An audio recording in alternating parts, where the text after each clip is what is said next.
আজকে হচ্ছে 29শে নভেম্বর 2024। আমাদের বার কাউন্সিল প্রিলিমিনারি ব্যাচের 61তম ক্লাস এবং সুনির্দিষ্ট প্রতিকার আইনের আজকে প্রথম ক্লাস। আজকে আমরা আলোচনা করব সুনির্দিষ্ট প্রতিকার আইন। তো গতদিন আমরা দেওয়ানি কার্যবিধি শেষ করেছি। দেখেন, সবার আগে সেই চিরাচরিত একটা প্রশ্ন যে আমাদের সমগ্র আইনকে, পৃথিবীতে যত আইন আছে আইনকে দুই ভাগে ভাগ করা যায়। একটা হচ্ছে আপনার প্রসিডিউরাল ল, আর একটা হচ্ছে আপনার সাবস্ট্যান্টিভ ল। প্রসিডিউরাল ল রে বলে পদ্ধতিগত আইন, আর সাবস্ট্যান্টিভ ল রে বলে মূল আইন বা তত্ত্বগত আইন। তো প্রসিডিউরাল ল আসলে কাকে বলে?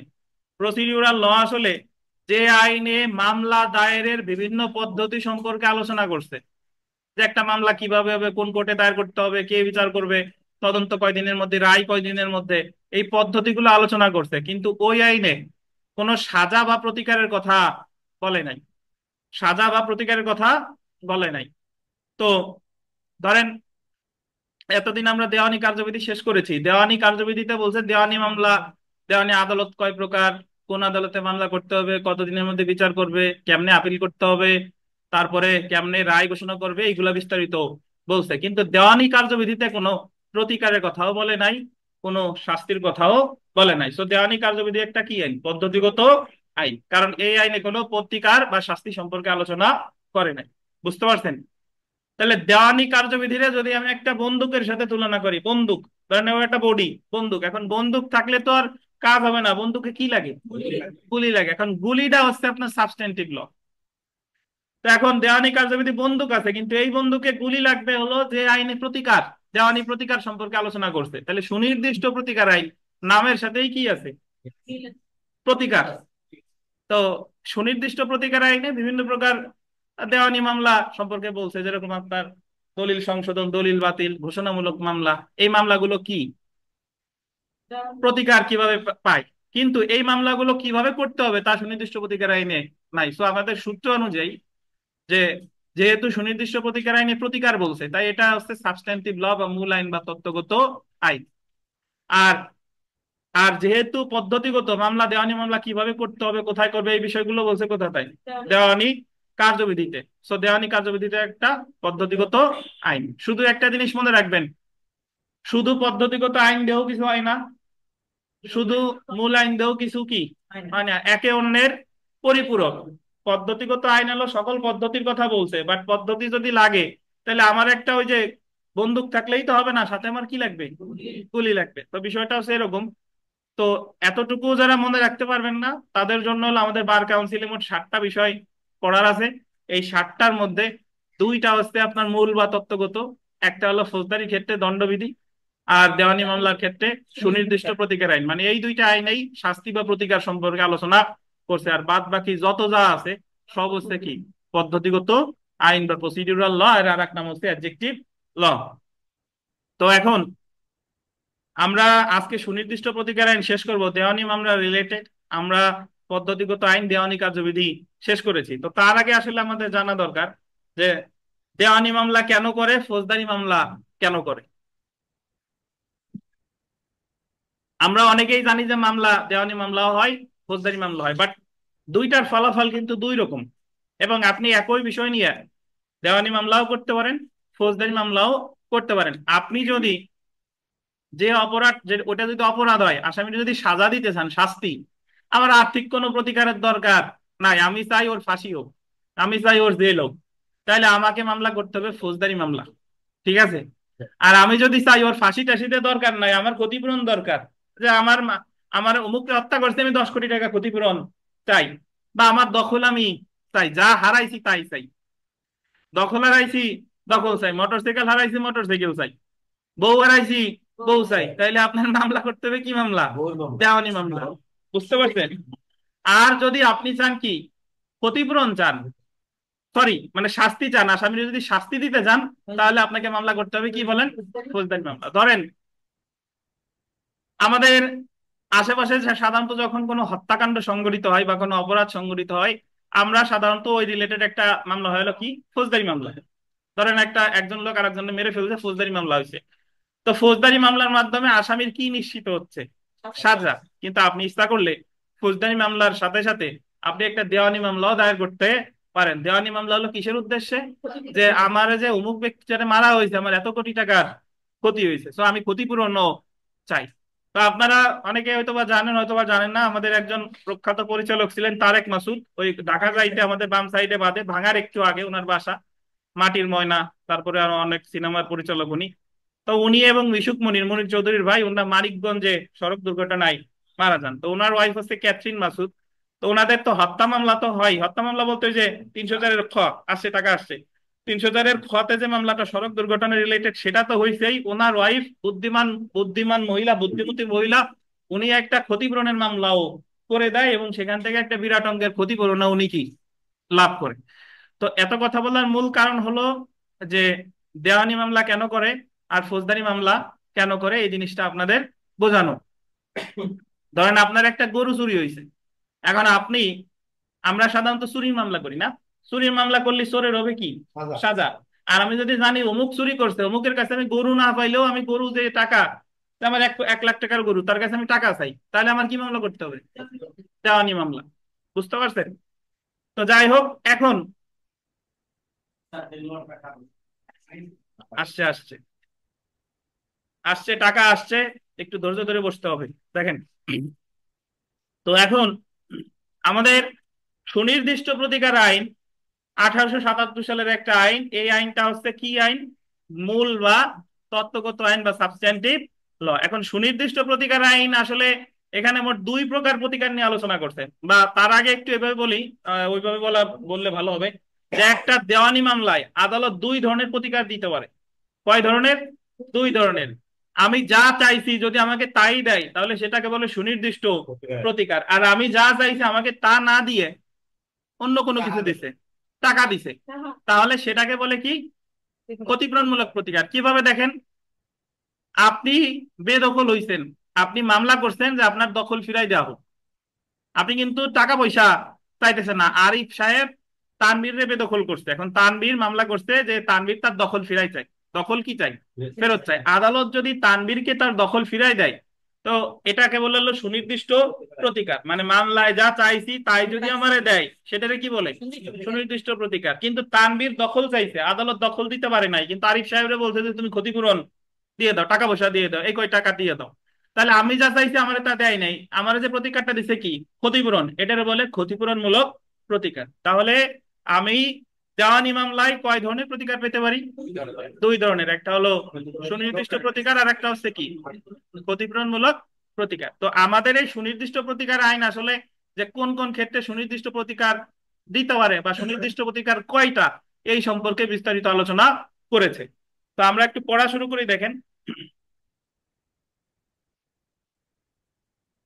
আইন দ্বারা বলবৎযোগ্য দায়িত্ব বা বাধ্যবাধকতা প্রতিপালন না করার প্রতিকার হতে পারে 2 ধরনের, আন্ডারলাইন করবেন। ক্ষতিপূরণমূলক প্রতিকার বা ইংরেজিতে একে বলে কি, কম্পেনসেটরি রিলিফ। ক্ষতিপূরণমূলক প্রতিকারের ইংরেজি কি, কম্পেনসেটরি রিলিফ, এবং সুনির্দিষ্ট প্রতিকার বা স্পেসিফিক রিলিফ।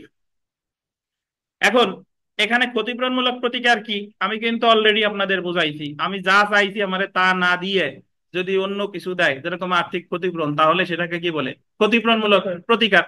আর আমি যা চেয়েছি আমাকে যদি তাই দেয়, তাহলে সেটাকে কি বলে, সুনির্দিষ্ট প্রতিকার বা স্পেসিফিক রিলিফ। তো দেখেন, ক্ষতিপূরণমূলক প্রতিকার সাধারণত আন্ডারলাইন করবেন, আর্থিক ক্ষতিপূরণের মাধ্যমে দেওয়া হয়। এক্ষেত্রে যে পক্ষ বাধ্যবাধকতা প্রতিপালনে গোল দিবেন ব্যর্থ হয়েছে, আদালত সেই পক্ষকে নির্দেশ প্রদান করে অন্য পক্ষকে ক্ষতিপূরণ প্রদানে। অনেক ক্ষেত্রে ক্ষতিপূরণমূলক প্রতিকার আন্ডারলাইন করেন অপর্যাপ্ত এবং মূল্যহীন। মানে আমাদের মামলার প্রেক্ষিতে অনেক ক্ষেত্রে এমন এমন অবস্থা সৃষ্টি হইতে পারে যে জায়গা অর্থ দিয়ে কখনো ক্ষতিপূরণ নির্ণয় করা যায় না। ক্ষতিপূরণমূলক প্রতিকার মূল্যহীন, যেমন যে ব্যক্তিকে ক্ষতিপূরণ পরিশোধ করতে আদেশ দেওয়া হয়েছে সে যদি গোল দিবেন দেউলিয়া ব্যক্তি হয়, তাহলে সে ক্ষতিপূরণ দিতে অক্ষম এবং এই ক্ষেত্রে ক্ষতিপূরণ কার্যকর করা যায় না। বা যে ক্ষেত্রে দায়িত্ব হলো কোনো নির্দিষ্ট স্থাবর সম্পত্তি হস্তান্তর করার, সেই ক্ষেত্রে স্থাবর সম্পত্তির গোল দিবেন বিকল্প হিসেবে ক্ষতিপূরণ অপর্যাপ্ত আদেশ হিসেবে বিবেচনা করা হয়। ধরেন, বলতেছে যে টাকা দিয়া সবসময় সকল ক্ষতিপূরণ পূরণ করা সম্ভব হবে না। কেন? ধরেন আপনাকে একটা বাড়ি থেকে বেদখল করা হয়েছে, এখন আপনার 1,000 কোটি টাকা, আপনি যে বাড়িটা ছাড়াও আপনার 1,000 কোটি টাকা আছে, কিন্তু যে বাড়ি থেকে বেদখল করা হয়েছে আপনি ওই বাড়িটাই চান, মামলা করছেন দখল পুনরুদ্ধারের, কিন্তু আদালত যে অপর পক্ষ এসে বলতেছে যে ওনার আমি বাড়ি দিতে পারবো না, দখল দিতে পারবো না, কিন্তু দরকার হলে আমার কাছ থেকে টাকা পয়সা নিয়ে নেন। কিন্তু যে মামলা করছে সে বলবে যে টাকা দিয়ে তো আমার এই ক্ষতি নির্ণয় হবে না। কেন হবে না? টাকা তো আমারও আছে, বা ওই টাকা দিয়ে তো আমার এই বাড়ি তো পৃথিবীতে আর পাবো না, এর চেয়ে ভালো পাবো বা এর চেয়ে কি খারাপ পাবো। কিন্তু একটা জিনিস মনে রাখেন, স্থাবর সম্পত্তি পুরো পৃথিবীতে এক জায়গা একরকমই আছে, এরকম জায়গা আর কোথাও নাই। হয় এর চেয়ে ভালো আছে, না হলে এর চেয়ে খারাপ আছে। তো এই কারণে স্থাবর সম্পত্তি রিলেটেড মামলা অর্থ দিয়ে ক্ষতিপূরণ এক প্রকৃতপক্ষে নির্ণয় করা সম্ভব না।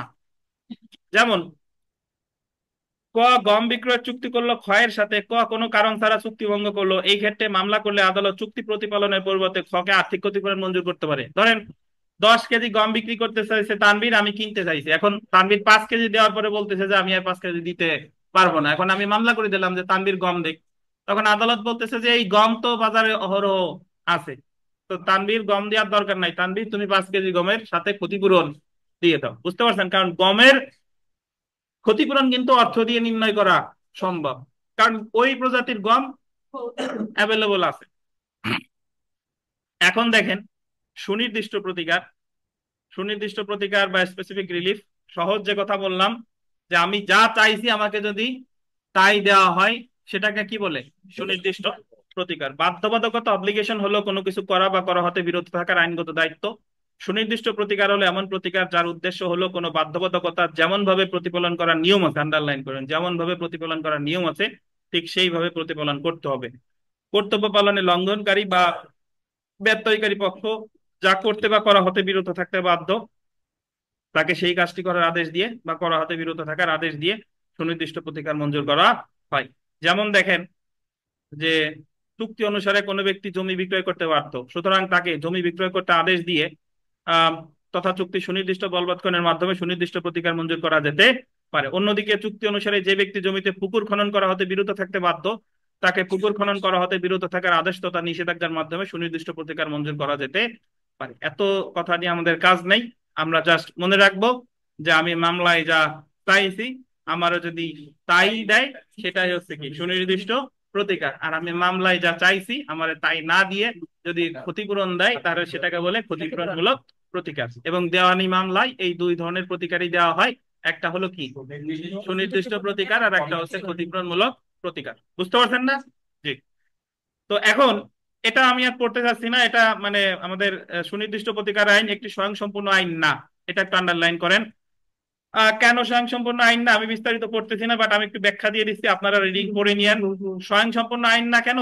কারণ আমাদের দেওয়ানি মামলা অনেক ধরনের হয়, কিন্তু সুনির্দিষ্ট প্রতিকার আইনে মাত্র মাত্র হাতে গোনা 8-10 প্রকারের মামলার কথা বলছে। 8টা প্রতিকার, 8 ধরনের মামলা করা যায়। তাহলে দেওয়ানি মামলা তো 8 প্রকার না, দেওয়ানি মামলা তো কয়েকশো প্রকার, মিনিমাম 100 প্রকারের উপরে। কেমনে? আমি একটু উদাহরণ দিই।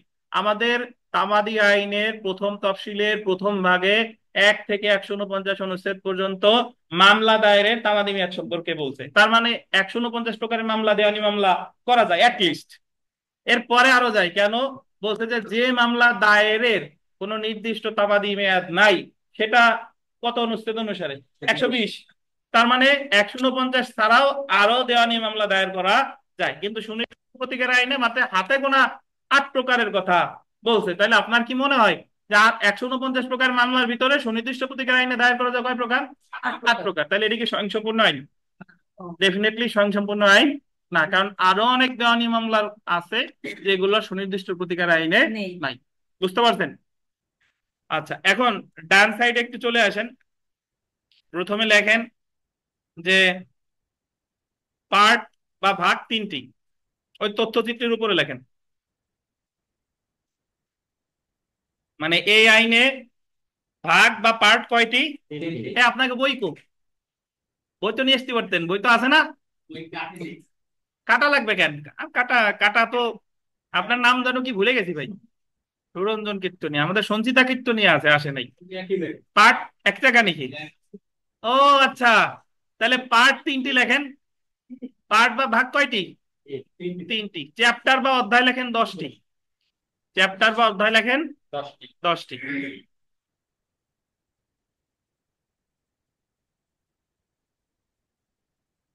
তথ্যচিত্র দেখেন, সুনির্দিষ্ট প্রতিকার আইন 1877 একটি গোল দিবেন তত্ত্বগত বা মৌলিক বা মূল আইন, বা ইংরেজিতে বলে সাবস্ট্যান্টিভ ল। এটি 1877 সালের কয় নাম্বার আইন? 1 নাম্বার আইন। আর 1877 সালের 1 মে থেকে কার্যকর হয়। কত মে? 1 মে। 1 মে। দেখেন, মোট ধারা আছে কয়টা?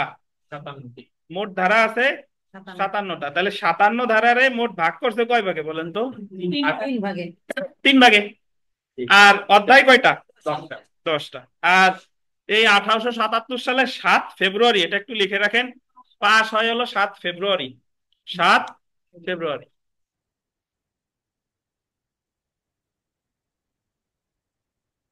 1877 সালে কত ফেব্রুয়ারি? 7 ফেব্রুয়ারি। তাহলে এখান থেকে আমরা কি কি জানলাম দেখেন। সুনির্দিষ্ট প্রতিকারের একটা তত্ত্বগত আইন, এটা মোট 57টা ধারা আছে, এটা মোট 3টা ভাগ আছে, এটা মোট 10টা অধ্যায় আছে। এটা পাস হয় 1877 সালের 7ই ফেব্রুয়ারি, আর এটা কার্যকর হয় 1877 সালের 1 মে। ঠিক আছে। আর এটা 1877 সালের কত নম্বর আইন? 1 নম্বর আইন। 1 নম্বর আইন। তো এখন আমরা চলে এসে দেখেন যে সুনির্দিষ্ট প্রতিকার আইন 1877 দেওয়ানি আদালতকে বিভিন্ন ক্ষেত্রে সুনির্দিষ্ট প্রতিকার মঞ্জুর করার ক্ষমতা দিয়েছে। সুনির্দিষ্ট প্রতিকার আইনে মোট গোল দিবেন 8 ধরনের সুনির্দিষ্ট প্রতিকার নিয়ে আলোচনা করা হয়েছে। কয় ধরনের? 8 ধরনের। শুনেন, আমরা অনেক জায়গা অনেকজন অনেক টাইপের কথা বলে, সেটা হলো আমাদের 5 ধারায়, সুনির্দিষ্ট প্রতিকার আইনের 5 ধারায় বলছে যে সুনির্দিষ্ট প্রতিকার দেওয়া যায় 5টা উপায়ে। কিন্তু মোট সুনির্দিষ্ট প্রতিকার কয়টা? 8টা। অর্থাৎ 8টা প্রতিকারে দিচ্ছে কয়টা উপায়ে? 5টি উপায়। অনেকে মনে করে সুনির্দিষ্ট প্রতিকার মনে হয় 5 প্রকার। 5 প্রকার না কিন্তু। প্রকার কয়টা? 8টা। এখন ওই উপায় কয়টা? 5টা। অর্থাৎ আপনি 8 প্রকার খাবার খাবেন 5টি উপায়। ঠিক আছে। তো এখন যদি বলে সুনির্দিষ্ট প্রতিকার কয়টি উপায় দেওয়া যায়, কয়টি উপায়? 5টি উপায়। যদি বলে সুনির্দিষ্ট প্রতিকার কয় প্রকার? 8 প্রকার। 8 প্রকার। কাহিনী বোঝা গেছে? তাহলে দেখেন, প্রথমে যেটা আমরা দেখি, 1 নাম্বারটা দেখেন। এগুলা আমরা যখন সুনির্দিষ্ট প্রতিকার আইন শেষ হয়ে যাবে, ইনশাল্লাহ পেরে যাবেন। সুনির্দিষ্ট প্রতিকার আইন থেকে আমাদের বার কাউন্সিলে 10 মার্ক। আমরা যেভাবে পড়বো ইনশাল্লাহ, আপনি যদি একেবারে একটু ঘুমাই ঘুমাই শুনেন, তাতেও 10-এ 7 আপনার পাওয়া উচিত। বুঝতে পারছেন? যারা একটু ভালো হবেন 10-এ 8 পাবেন, 10-এর 10 আমি প্রত্যাশা করি না, কিন্তু অ্যাটলিস্ট যে সবচেয়ে কম পারেন তারও 7 পাওয়া উচিত। দেখেন, প্রথম যে প্রতিকার সেটা হলো স্থাবর এবং অস্থাবর সম্পত্তির দখল, পুনরুদ্ধার, recovery of possession of property. কোন কোন ধরনের সম্পত্তি দখল পুনরুদ্ধার? স্থাবর এবং অস্থাবর। ডান পাশে দেখেন, এই অধ্যায়টা আলোচনা করছে 8 ধারা থেকে কত ধারা? 11 ধারা। তাহলে স্থাবর এবং অস্থাবর সম্পত্তির দখল পুনরুদ্ধার, তার মধ্যে উ আচ্ছা, 2 নাম্বার দেখেন। আচ্ছা, স্থাবরের উপরে একটু তীর চিহ্ন দিয়ে লেখেন দিতে বাধ্য। এই স্থাবরের উপরে একটু তীর চিহ্ন দিয়ে লেখেন দিতে বাধ্য। স্থাবর শব্দটা বললেন, নট অস্থাবর। কোনটা? স্থাবর। স্থাবর। আচ্ছা, 2 নাম্বারটা দেখেন, চুক্তির সুনির্দিষ্ট বাস্তবায়ন, স্পেসিফিক পারফরমেন্স অফ কন্ট্রাক্ট। তাহলে প্রথমটা পেলাম স্থাবর অস্থাবর সম্পত্তি মানে দখল পুনরুদ্ধার। 2 নম্বরে পেলাম চুক্তি সুনির্দিষ্ট বাস্তবায়ন। এটা দেখেন ধারা 12 থেকে 30। কত? 12 থেকে 30। 3 নম্বরে দেখেন দলিল সংশোধন, রেকটিফিকেশন অফ ইনস্ট্রুমেন্ট, দলিল। এইগুলা কোন কি অপরাধ, এগুলো আমরা আলাদা ভালোভাবে করবো, আপাতত জাস্ট বলে যাচ্ছি। দলিল সংশোধন দেখেন ধারা 31 থেকে 34, 31 থেকে 34। 4 নম্বরে দেখেন চুক্তি বাতিল, রেসিশন অফ কন্ট্রাক্ট, একটু হাইপেন দিয়ে লেখেন রদ। চুক্তি কি? রদ। রথযাত্রার রথ না কিন্তু। ধারা 35 থেকে 38। 35 থেকে 38। জি, বলেন।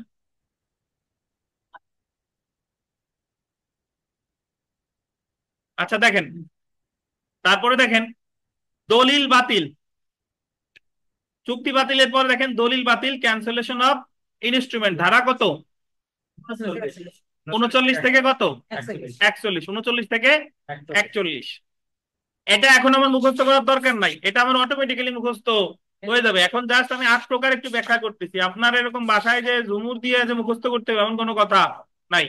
তারপরে দেখেন ঘোষণামূলক প্রতিকার, declaration relief, declaratory relief sorry, ধারা 42 ও 43। 7 নম্বরে দেখেন রিসিভার নিয়োগ, অ্যাপয়েন্টমেন্ট অফ রিসিভার, ধারা কত? 44। আর নিষেধাজ্ঞা জেনারেলি বা প্রতিরোধমূলক প্রতিকার, এটা আছে 52 থেকে 57। তাহলে এই হলো মোট কয় প্রকারের? 8 প্রকারের প্রতিকার। তার ভিতরে 2 থেকে 8 পর্যন্ত বাম সাইডে ব্রাকেট দিয়ে লেখেন মঞ্জুর করা বিবেচনামূলক। মঞ্জুর করা কি? বিবেচনামূলক। মানে 1 নম্বরে শুধু স্থাবর সম্পত্তির দখল, এটা মঞ্জুর করা বাধ্যতামূলক।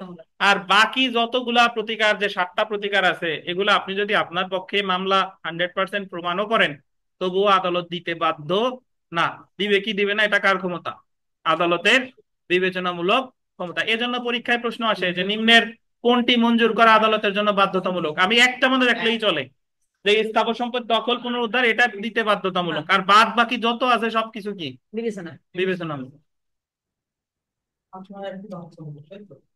আর হুম তো জেনে রাখা ভালো, দেখেন জেনে রাখা ভালো, একটু শেষ করি। The new York civil code 1862 এর আদলে বা অনুকরণে আন্ডারলাইন করেন ডাক্তার হোয়াইটলি স্টকস 1877 সালে সুনির্দিষ্ট প্রতিকার আইনের খসড়া প্রণয়ন করে। তো এখান থেকে প্রশ্ন আসবে যে সুনির্দিষ্ট প্রতিকার আইনের খসড়া তৈরি করা হয় কোন আইন অনুসারে? The new York civil code 1862 কে কে তৈরি করে? Doctor Whiteley stocks. Whiteley stocks. তারপরে দেখেন যে সুনির্দিষ্ট প্রতিকার আইন সংশোধন আইন 2004, the specific relief act amendment 2004, মানে সর্বশেষ সংশোধনী আনা হয়েছে 2004 সালে, বাট সেটা কার্যকর হয়েছিল 1/7/2005 থেকে। আন্ডারলাইন করে 3টে স্টার দেন। একটা জিনিস আপনাদের মনে আছে কিনা, যে আমাদের এর আগে যতগুলো আইন পড়ছি মনে আছে কিনা, ফৌজদারি কার্যবিধি সর্বশেষ সংশোধিত হয়েছে কত সালে? 2012 সালে, ওই যে 11 ধারা। তারপরে দণ্ডবিধি সংসদ সর্বশেষ সংশোধিত হয়েছে 2004 সালে, 82-83। ঠিক আছে। তারপরে পড়লাম দেওয়ানি কার্যবিধি সর্বশেষ সংশোধিত হয়েছে 2017 সালে, 89 ক। 89 ক যে লিগাল এইড অফিসারকে মিডিয়েটর হিসেবে নিয়োগের বিধান। মনে করাই দিলে মনে পড়ে নাকি তানভীর, নাইলে এমনিতে মনে পড়ে না, মানে সুর পড়লে তখন গানের কথা মনে পড়ে। দেখেন, আর এই যে এখন বললাম যে সুনির্দিষ্ট প্রতিকার আইন, এটা হচ্ছে 1877 সালে, বাট সর্বশেষ সংশোধিত হয় কত সালে? 2004 সালে, যা কার্যকর হয় 1/7/2005 থেকে। নামাজের বিরতি।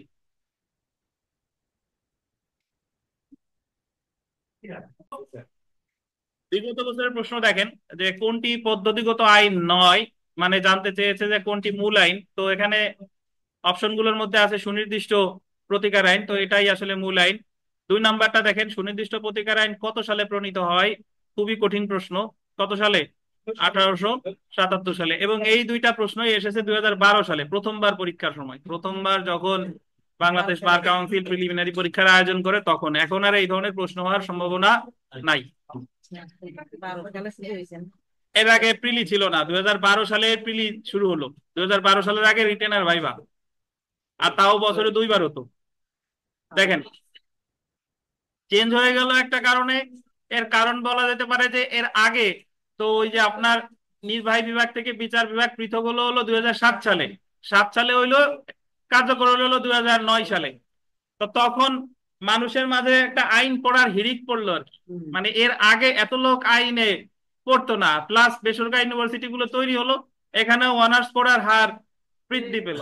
তো যে কারণে আগে তো লয়ে এত পরীক্ষা দিত না, স্টুডেন্ট বেড়ে গেল। আর এছাড়াও সময়ের সাথে তাল মেলানোর জন্য, যে পরীক্ষায় একটা নতুন পদ্ধতি আনার জন্য, নতুন সিস্টেম আনার জন্য যোগ করলো হচ্ছে আপনার এমসিকিউ। এবং আপনারা, আমরা যখন বাংলাদেশ বার কাউন্সিল পড়বো তখন জানবেন যে এই এনরোলমেন্ট কমিটি, এটা কিন্তু 2012 সাল থেকেই প্রবর্তন করে। এর আগে এনরোলমেন্ট কমিটি ছিল না। তার মানে ওই এনরোলমেন্ট কমিটি প্লাস এই যে প্রিলিমিনারি পরীক্ষায় সবকিছু চেঞ্জ হয়েছে 2012 সালে। এবং এটা শুধু মানে শুধু যে আপনি যদি বলেন যে বাংলাদেশ বার কাউন্সিলের ক্ষেত্রে বিষয়টা সত্য না, এরকম পদ্ধতি বিসিএস এ চেঞ্জ হয়েছে। 34 বিসিএস পর্যন্ত এক ধরনের পরীক্ষা হয়েছে, 35 থেকে এর আগের সবকিছু চেঞ্জ, এবং বর্তমানে সেই হিসাবেই আছে। যদি আমি জুডিশিয়ারির কথা বলি, জুডিশিয়ারি নবম বিজিএস পর্যন্ত এক ধরনের পরীক্ষা হয়েছে, দশম বিজিএস থেকে পুরোপুরি মানে সিলেবাস টিলেবাস আরো আপডেট করা হয়েছে। তো এটা আসলে সময়ের দাবি। তো আমরা আসলে পড়া শুরু করি, দেখেন। সুনির্দিষ্ট প্রতিকার মঞ্জুরে আদালতের বিবেচনামূলক ক্ষমতা, ডিসক্রিশনারি পাওয়ার, এটার উত্তর অলরেডি আমরা জেনে গেছি, যে উনি বিবেচনামূলক ক্ষমতা প্রয়োগ করে 7টা ক্ষেত্রে, আর শুধুমাত্র স্থাবর সম্পত্তির দখলের ক্ষেত্রে হলো উনি দিতে প্রতিকার দিতে কি বাধ্য।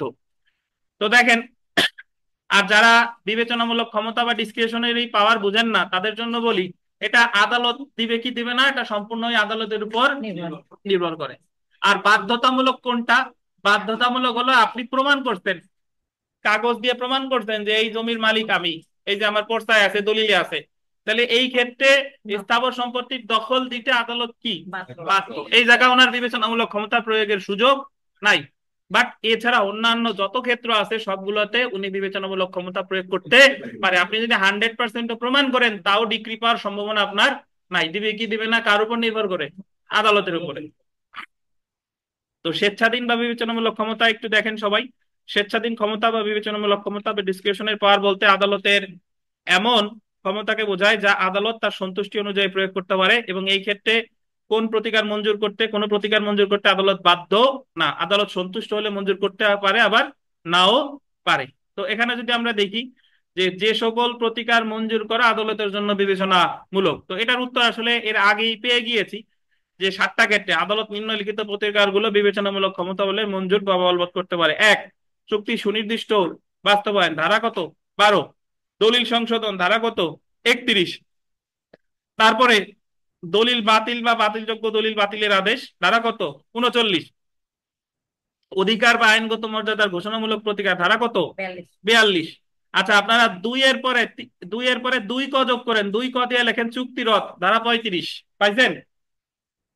2 ক দিয়ে লেখেন চুক্তিরদ, কত? 35। পার নাই?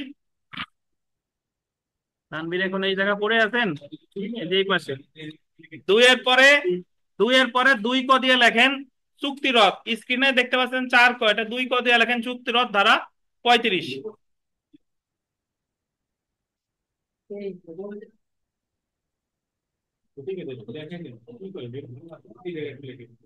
আচ্ছা, আর হ্যাঁ, 5 নাম্বার দেখেন, এই শুনেন, 5 নাম্বার রিসিভার নিয়োগ, নিষেধাজ্ঞা বা প্রতিরোধমূলক প্রতিকার, প্রিভেন্টিভ রিলিফ, এটা 52 থেকে 54, এটা 6 নাম্বার। 7 নাম্বার যে বাধ্যতামূলক নিষেধাজ্ঞা, এটা অ্যাকচুয়ালি 7 নাম্বারের সাথে আসবে না, এই 7 নাম্বারটা আসবে হলো আপনার 2 এর সাথে, সরি 1-এর সাথে। চুক্তির সুনির্দিষ্ট বাস্তবায়ন আর বাধ্যতামূলক নিষেধাজ্ঞা এই দুইটা একসাথে, বুঝতে পারছেন? আর আপনি যদি ওই 2 ক সহ এই 7টা যোগ করেন তাহলে আবার মোট হয়ে যায় কয়টা? 8টা। বাট কিন্তু হওয়ার কথা কয়টা? 7টা। তো এই বাধ্যতামূলক নিষেধাজ্ঞাটা কিসের সাথে আসবে? চুক্তির সুনির্দিষ্ট বাস্তবায়নের সাথে। ঠিক আছে?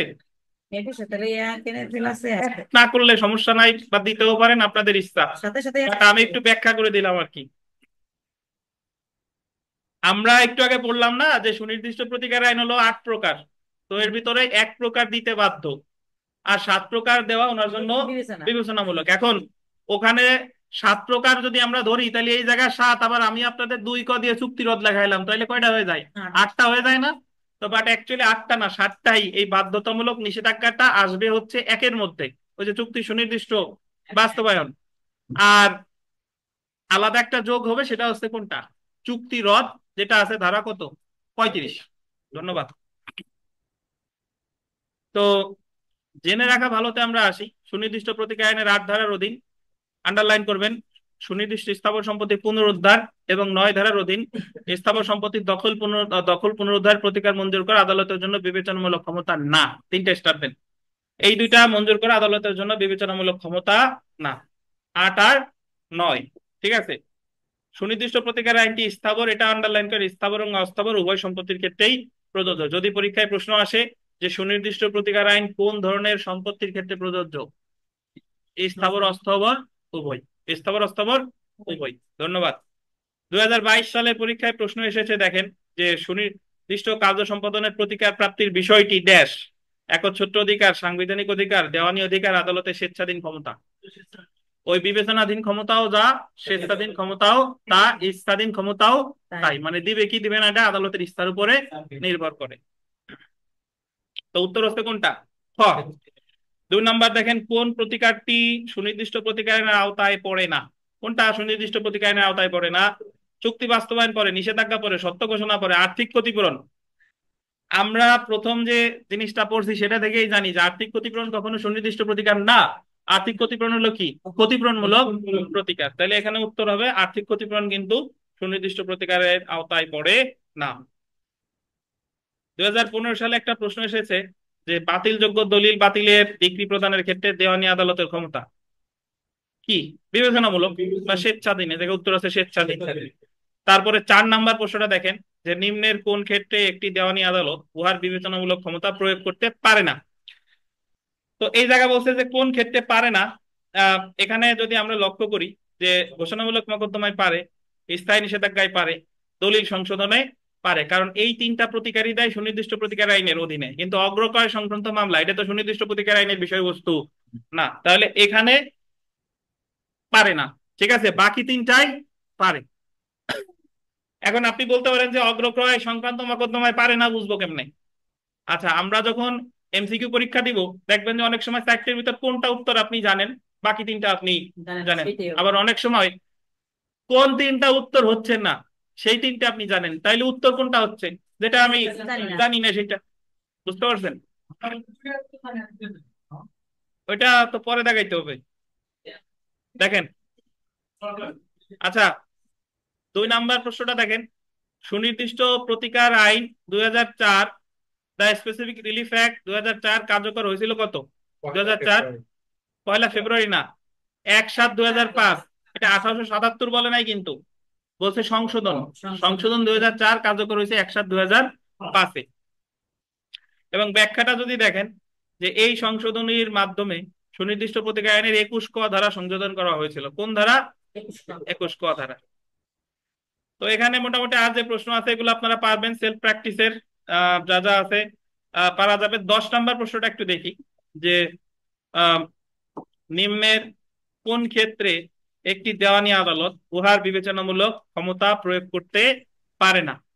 উত্তর দেখেন, খ, সম্পত্তির দখল পুনরুদ্ধারের ক্ষেত্রে। ব্র্যাকেটে লেখেন স্থাবর। কোন ধরনের সম্পত্তি? স্থাবর। অস্থাবর সম্পত্তির ক্ষেত্রে কিন্তু আবার উনি বিবেচনামূলক ক্ষমতা প্রয়োগ করতে পারে। তাহলে পারে না কোন ক্ষেত্রে? এই স্থাবর সম্পত্তির দখল পুনরুদ্ধার। তো আমরা চলে আসব সুনির্দিষ্ট প্রতিকার যেভাবে প্রদান করা হয়, ধারা 5। যেভাবে সুনির্দিষ্ট প্রতিকার প্রদান করা হয়, স্পেসিফিক রিলিফ হাউ গিভেন। পাইছেন?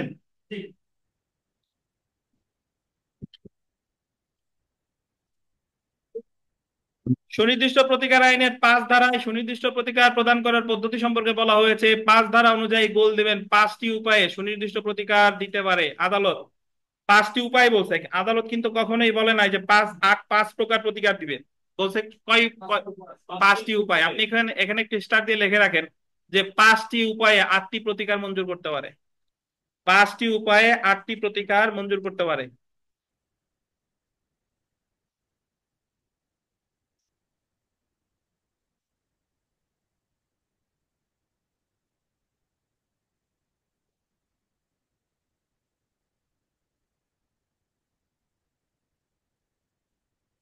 5টি উপায়ে কয়টি প্রতিকার মঞ্জুর করতে পারে?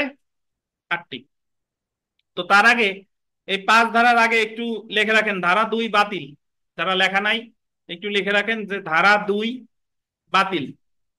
ধারা 2 দিয়ে লেখেন কি হবে? বাতিল। ধারা 3 দিয়ে লেখেন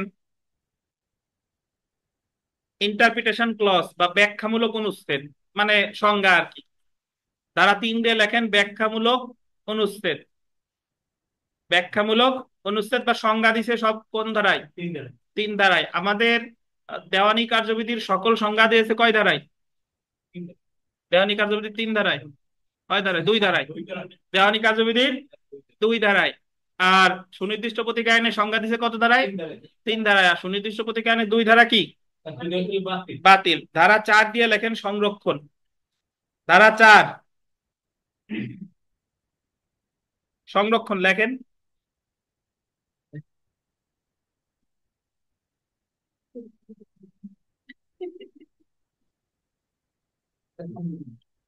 সংরক্ষণ লিখছেন?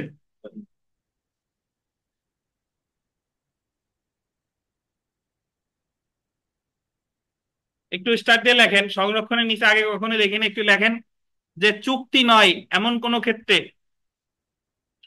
চুক্তি নয় এমন সম্মতির ক্ষেত্রে, চুক্তি নয় এমন সম্মতির ক্ষেত্রে, চুক্তি নয় এমন সম্মতির ক্ষেত্রে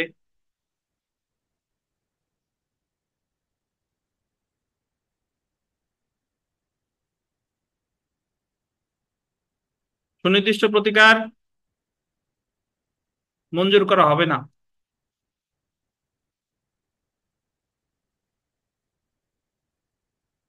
সুনির্দিষ্ট প্রতিকার মঞ্জুর করা কি বলেন? হবে না। এতটুকু জানলেই এনাফ। তো এখন চুক্তি আর সম্মতি আসলে কি, এটা আবার জানতে আমাদের চলে দেখতে হবে কন্ট্রাক্ট অ্যাক্ট 1872-এ। আপনারা সবাই তো যারা ল কলেজে পড়ছেন তারা সবাই তো এই চুক্তি আইন খুব ভালোভাবে পড়ছেন নাকি? মনে আছে না সব? জি। চুক্তি আইনে বলতেছে যে যখন কোনো দুইজন ব্যক্তি কোনো কিছুতে একমত হচ্ছে সেটা বলে সম্মতি। আর যখন ওই সম্মতিটা যদি আইন দ্বারা বলবৎ করা যায় তখন সেটা বলে চুক্তি। ধরেন আমি আর তানভীর গাঁজা বেচা কিনা চুক্তি করলাম, এটা সম্মতি, বাট এটা চুক্তি না। এটা ভয়টা বিনিশয়, কারণ আমাদের যে বিষয়বস্তু এটা হচ্ছে কি? অবৈধ। অবৈধ। বুঝতে পারছেন? কিন্তু যদি আমি একটা গরু বিক্রি করার চুক্তি করি, তানভীর কিনবে, আমি বিক্রি করব, এটা হবে। এবং আমাদের দুইজনের স্বাধীন সম্মতি ছিল, আমাদের বয়স হয়েছে, এই জায়গায় সব চুক্তির সকল উপাদান আছে, তাহলে সেই সম্পত্তি সেই সম্মতিটা এগ্রিমেন্টটা কন্ট্রাক্ট বলে বিবেচিত হবে। তা এই কারণে চুক্তি আইনে একটা প্রশ্নই আসে যে সকল চুক্তি সম্মতি, কিন্তু সকল সম্মতি চুক্তি নয়। বুঝতে পারছেন? এই তো মনে পড়ছে আপনাদের। তো এখানে বলছে যে সুনির্দিষ্ট প্রতিকার যদি কেউ কোনো, যেহেতু আমাদের সুনির্দিষ্ট প্রতিকার আইনে চুক্তি রিলেটেড মামলা আছে, তা আপনি যদি চুক্তির ক্ষেত্রে সুনির্দিষ্ট প্রতিকার পেতে চান তাহলে ওই মানে সম্মতি হইলে হবে না, ওই সম্মতিটার অবশ্যই কি থাকা লাগবে? মানে চুক্তি হইতে হবে। এগ্রিমেন্ট হইলে হবে না, এগ্রিমেন্টের সাথে সাথে ওটাকে কি হইতে হবে? চুক্তি। আর কন্ট্রাক্ট হওয়া লাগবে। এখন কন্ট্রাক্ট কখন হবে? যদি কোনো সম্মতিকে আইন দ্বারা বলবৎ করা যায় তখন সেই সম্মতিটাকেই কি বলে? চুক্তি। ধন্যবাদ। তো আমরা চলে লিখছেন না যে 5টি উপায়ে 8টি প্রতিকার মঞ্জুর করতে পারে? লিখছেন তো? এখন আমরা 5 ধারাটা একটু পড়বো। দেখেন, আদালত নিম্নলিখিত গুল দিবেন 5টি উপায়ে সুনির্দিষ্ট প্রতিকার মঞ্জুর করতে পারে। 5 প্রকার না, কি বলছে? উপায়। 5টি উপায়। তো প্রথম উপায় যেটা, সেটা দেখেন, কোন সম্পত্তির দখল গ্রহণ এবং তা দাবিদার অর্পণের মাধ্যমে। এটা এই কোন সম্পত্তির দখল গ্রহণ বলতে এটা স্থাবর সম্পত্তিও বোঝায়, অস্থাবর সম্পত্তিও বোঝায়, এবং তার দাবিদার অর্পণের মাধ্যমে মানে যে দাবি করছে তাকে অর্পণের মাধ্যমে। এটা দেখেন ধারা 8 থেকে 11 এর অধীন সম্পত্তির দখল উদ্ধারের আদেশ দিয়ে তীর চিহ্ন দিয়ে পাশে একটু লেখেন একটি প্রতিকার। মানে প্রথম উপায়ে প্রতিকার আছে কয়টা? আমরা আমরা জানি না 8টা প্রতিকার দেবে কয়টি উপায়? 5টি উপায়।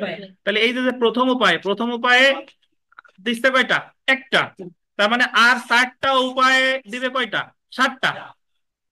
আচ্ছা, 2 নাম্বারটা দেখেন, যা করার ব্যাপারে তার, এটা একটু আন্ডারলাইন করেন, বাধ্যবাধকতা রয়েছে। মানে যা করার ব্যাপারে কোনো পক্ষের বাধ্যবাধকতা রয়েছে একটি পক্ষকে তেমন কাজ করার আদেশ প্রদানের মাধ্যমে। যা করার ব্যাপারে কোনো পক্ষের বাধ্যবাধকতা রয়েছে একটি পক্ষকে তেমন কাজ করার আদেশ প্রদানের মাধ্যমে। By ordering a party to do the very act which he is under an obligation to do. যেমন 12 ধারার অধীন চুক্তি সুনির্দিষ্ট বলবৎকরণ বা গোল দিয়েন, 12 ধারাটা গোল দিয়েন, 55 ধারার অধীন বাধ্যতামূলক নিষেধাজ্ঞার আদেশ দিয়ে। অর্থাৎ ধারা 12 থেকে 30 এবং 55, না এই জায়গায় একটা তীর চিহ্ন দিয়ে এখানে একটা, মানে এই দুইটা একই নেচারের। 12 ধারা আর 55 ধারার প্রতিকার কি? একটাই, একই নেচারের। তো খতেও দ্বিতীয় উপায়েও আমরা পাইলাম কয়টা? এক। তাহলে আর উপায় আছে কয়টা? 3টা। আর প্রতিকার বাকি আছে কয়টা? ছয়টা। 6টা। তার মানে 3টে উপায়ে দিবে পরের কয়টা প্রতিকার? 6টা। বুঝতেছেন না হিসাব? জি। গ নাম্বার দেখেন, এটা গোল দিয়েন যা না করার ব্যাপারে। খটা যদি দেখেন ওটা বলছিল যা করার ব্যাপারে, হুম, আর এটা কি? না করে যা না করার ব্যাপারে তার বাধ্যবাধকতা রয়েছে একটি পক্ষকে তেমন কাজ করা হতে বিরত রাখার মাধ্যমে, by preventing a party from doing that which is under an obligation not to do. যেমন 54 ধারার অধীন স্থায়ী নিষেধাজ্ঞার মাধ্যমে, ধারা 52 থেকে 54 এবং 57, এখানেও তীর চিহ্ন দিয়ে লেখেন একটি। কয়টা? একটু তাহলে 3টি উপায় পাইলেন কয়টা? না, 3টি উপায় 3টা পাইলাম। তিনটে পাইছি। 3টা উপায় কয়টা পেলাম? 3টা পাইছি। তার উপায় আছে কয়টা? 2টা। 2টা উপায় আছে, মোট 5টি উপায় না? তাহলে এই জায়গা 3টা উপায় প্রতিকার পেলাম 3টা। তাহলে এই জায়গা উপায় আছে কয়টা? 2টা। আর প্রতিকার বাকি আছে কয়টা? 5টা। কেউ না বুঝলে প্রশ্ন করেন।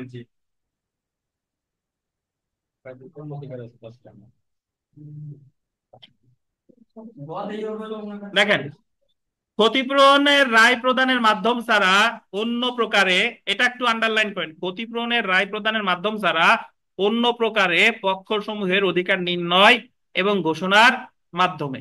এটা দেখেন, যেমন ধারা 42 ধারা অধীন ঘোষণামূলক ডিক্রি দিয়ে ধারা লেখছে দেখেন 31 থেকে 43।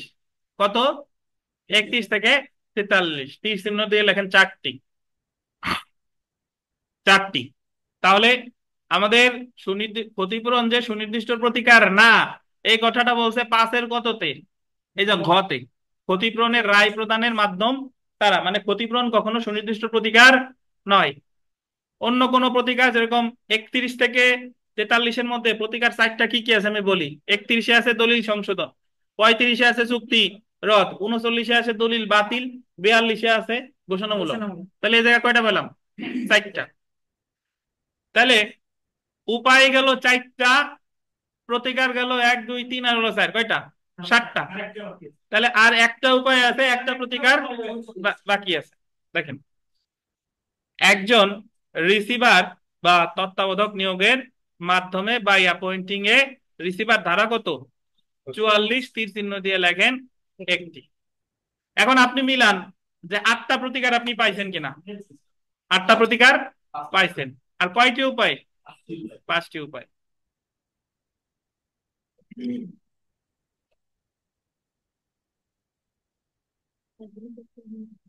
তো আমরা জেনে রাখা ভালোতে আসি যে আদালত 5টি উপায়ে সুনির্দিষ্ট প্রতিকার দিতে পারে।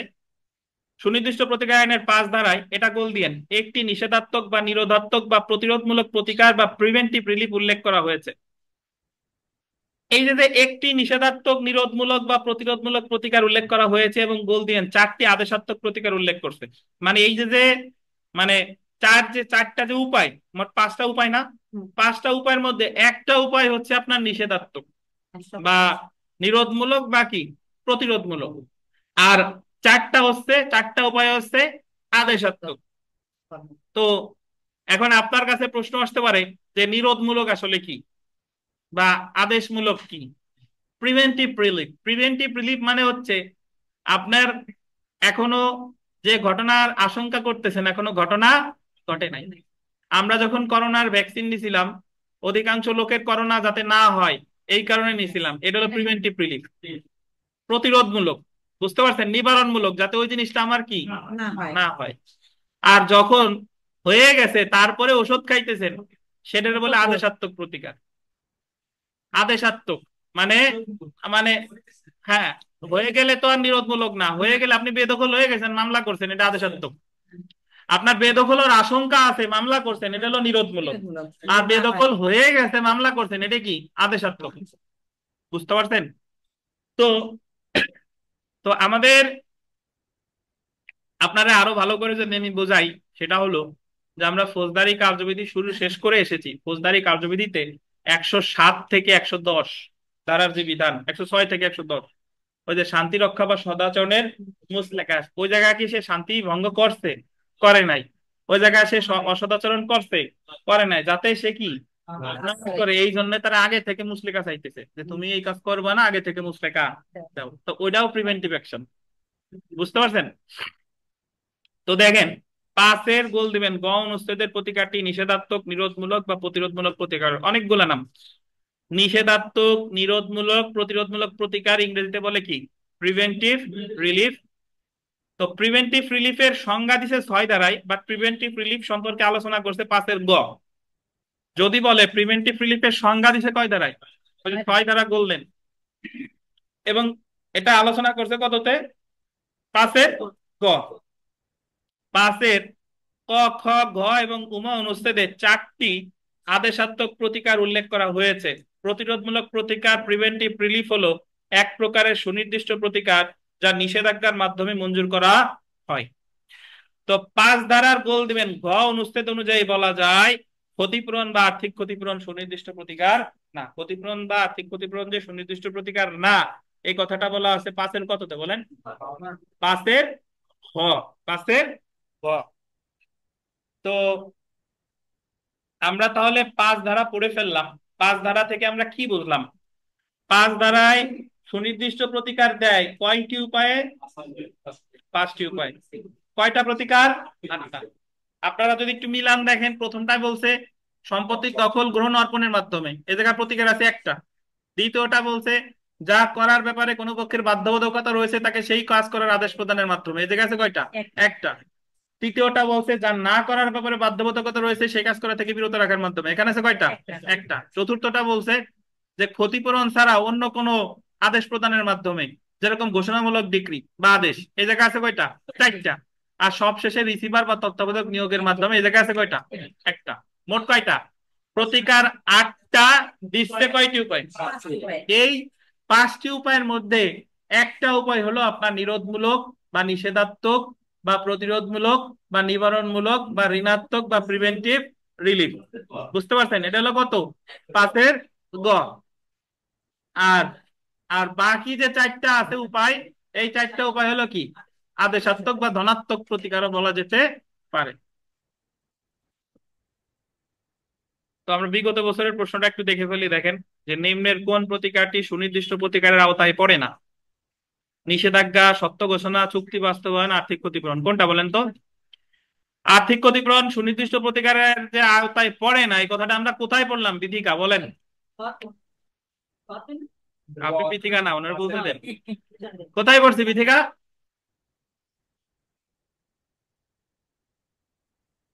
পাঁচের ঘ নাকি? 2 নম্বর প্রশ্নটা দেখেন। দ্য স্পেসিফিক রিলিফ অ্যাক্ট 1877-এর 5 ধারা মোতাবেক মোট কয় প্রকারের সুনির্দিষ্ট প্রতিকার প্রদান করা হয়? এখানে 2020 সালের পরীক্ষায় প্রশ্ন আসছে। এই জায়গায় নর্মালি প্রতিকার আছে কয়টা? 8টা। কিন্তু অপশনে কোনো 8 নাই। তার মানে উনি বুঝাইতে চাইছে উপায়ের কথা। উত্তর হবে কোনটা? বাট অপশনে, অপশনে যদি 5ও থাকতো 8ও থাকতো, তাহলে উত্তর হতো কোনটা? 8টা। আর অপশনে যদি থাকতো যে কয়টি উপায়, তাহলে উত্তর হতো কয়টা? 5টি। বুঝতে পারছেন? 3 নাম্বার দেখেন, সুনির্দিষ্ট প্রতিকার কত উপায় দেওয়া যায়? এই যে উপায়, এটা ভালো প্রশ্ন। কত উপায়? 5টি উপায়। হ্যাঁ, যা দেওয়ার দিছে আপনাদের বুঝে নিতে হবে। দেখেন তো 5 নাম্বার প্রশ্নটা একটু দেখেন, যে সুনির্দিষ্ট প্রতিকার মঞ্জুর করা যায় না শুধুমাত্র দণ্ড সংক্রান্ত আইন বলবৎ করার জন্য। এটা আমরা একটু পরে পড়তেছি। 7 ধারায় বলা আছে যে দণ্ডমূলক আইন কার্যকর করার ক্ষেত্রে সুনির্দিষ্ট প্রতিকার আইন প্রযোজ্য হবে না, কারণ সুনির্দিষ্ট প্রতিকার আইন শুধু দেওয়ানি প্রতিকার রিলেটেড আইন। দণ্ড দেওয়া তো সুনির্দিষ্ট প্রতিকার আইনের কাজ না। তো দণ্ডমূলক আইন কার্যকর করা সুনির্দিষ্ট প্রতিকার আইনের কোনো কর্তব্যের মধ্যে পড়ে না। এটাই বলা হয়েছে সুনির্দিষ্ট প্রতিকার আইনের কত ধারায়? 7 ধারায়। 6 নাম্বারটা একটু দেখেন, যে সুনির্দিষ্ট প্রতিকার আইনের 5 ধারায় কয়টি গোল দিবেন নিষেধাত্মক সুনির্দিষ্ট প্রতিকার কথা বলা আছে? কয়টা? যদি বলতো আদেশাত্মক, তাহলে কয়টা? জি। তো আমরা এখানে সেলফ প্র্যাকটিসের প্রশ্ন, এগুলো আপনারা ইনশাল্লাহ পারবেন। সরাসরি কোনো প্রশ্ন যদি বুঝতে না পারেন আমরা জিজ্ঞাসা করেন। সরাসরি চলে আসেন প্রিভেন্টিভ রিলিফে। প্রিভেন্টিভ রিলিফ বা নিরোধমূলক বা প্রতিরোধমূলক প্রতিকার বা প্রিভেন্টিভ রিলিফ। একটু আগেই বললাম প্রিভেন্টিভ রিলিফের সংজ্ঞা দিছে কত ধারায়? 6 ধারায়। দেখেন 6 ধারায় কি বলছে একটু পড়ি। সুনির্দিষ্ট প্রতিকার আইনের 6 ধারায় প্রতিরোধমূলক প্রতিকার বা প্রিভেন্টিভ রিলিফকে সংজ্ঞায়িত, আন্ডারলাইন করেন, সংজ্ঞায়িত করা হয়েছে। যদি পরীক্ষায় প্রশ্ন আসে যে প্রিভেন্টিভ রিলিফকে সংজ্ঞায়িত করা হয়েছে কত ধারায়? 6 ধারায়। 6 ধারায় বলা হয়েছে যে দেখেন 5 ধারার গ অনুচ্ছেদের অধীন 5-এর কত গ, যে সুনির্দিষ্ট প্রতিকার মঞ্জুর করা হয় তা হলো নিরোধমূলক বা প্রতিরোধমূলক প্রতিকার বা প্রিভেন্টিভ রিলিফ। 6 ধারায় বলতেছে যে 5-এর গতে যে প্রতিকার মঞ্জুর করা হয় সেটারই কি বলে? নিরোধমূলক প্রতিকার। তো 5-এর গতে কি বলছিল মনে আছে? যে কাজ না করার ব্যাপারে কোন পক্ষের বাধ্যবাধকতা রয়েছে তাকে সে কাজ করার আদেশ প্রদানের মাধ্যমে। তো তাহলে আমরা এখান থেকে দুইটা জিনিস জানলাম, যে যদি বলে যে নিরোধমূলক প্রতিকারের সংজ্ঞা দিচ্ছে কত ধারায়? 6 ধারা। আর নিরোধমূলক প্রতিকার এর কথা 5-এর গতে বলছে যে 5-এর গতে যে প্রতিকার মঞ্জুর করা হয় সেটারই নিরোধমূলক প্রতিকার বলে।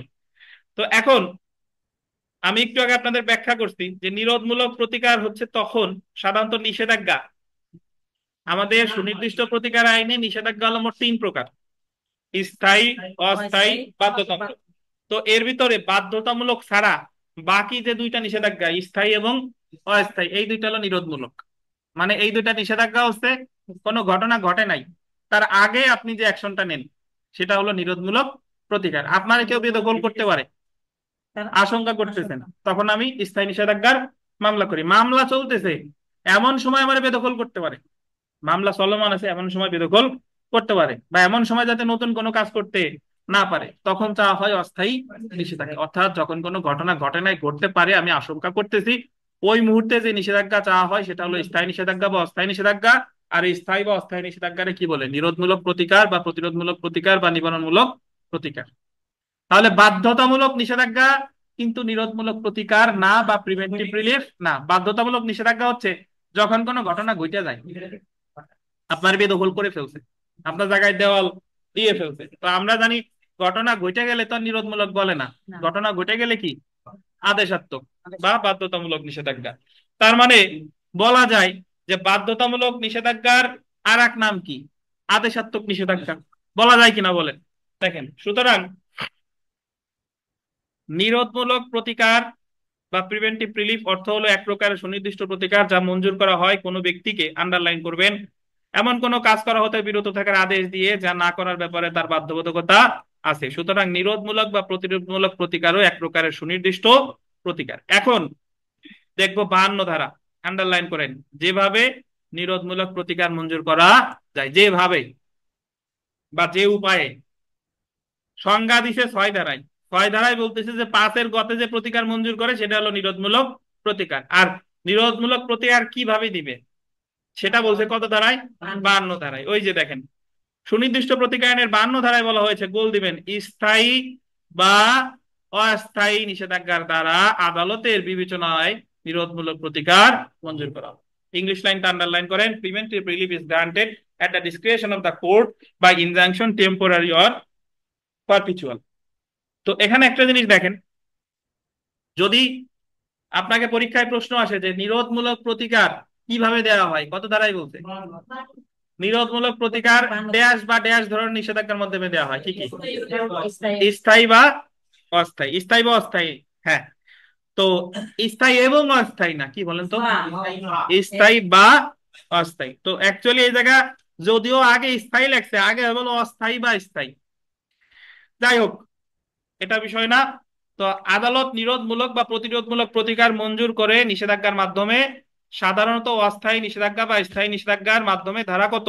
52। সুতরাং নিষেধাজ্ঞা অস্থায়ী এবং স্থায়ী হলো নিরোধমূলক বা প্রতিরোধমূলক প্রতিকারের উদাহরণ। আমরা জেনে রাখা ভালোতে চলে আসি যে অস্থায়ী নিষেধাজ্ঞা বা স্থায়ী নিষেধাজ্ঞা নিরোধমূলক প্রতিকার হলেও, আন্ডারলাইন করেন, বাধ্যতামূলক নিষেধাজ্ঞা বা ম্যান্ডেটারি ইনজাংশন নিরোধমূলক প্রতিকার না।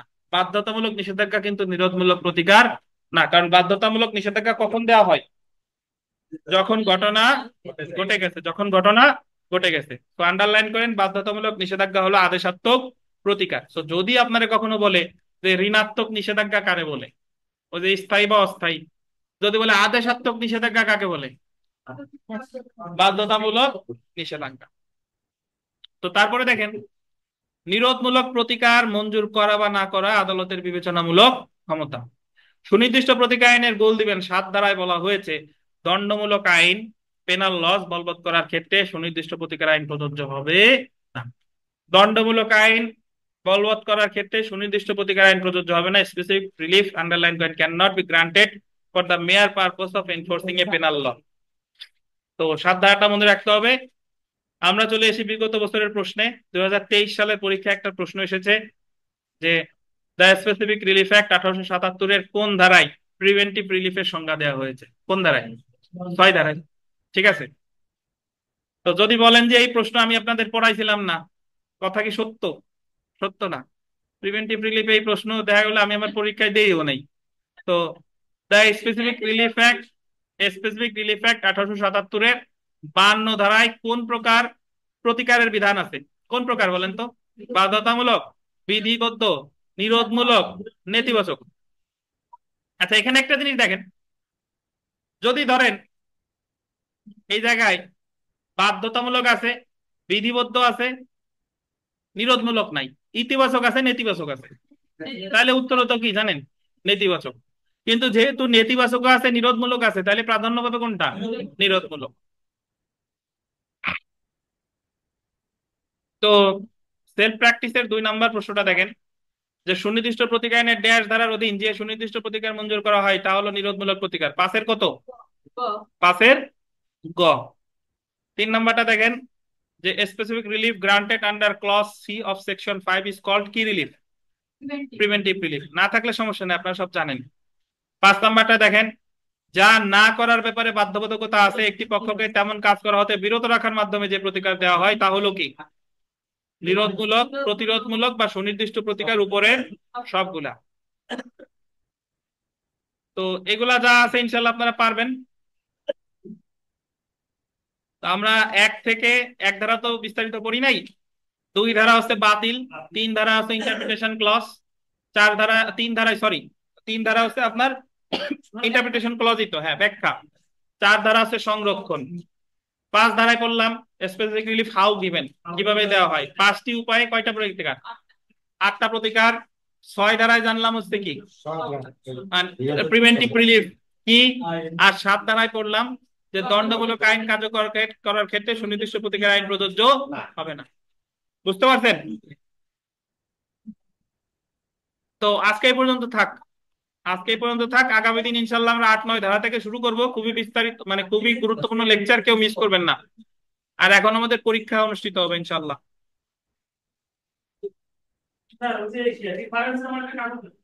হ্যাঁ দিচ্ছি, ওই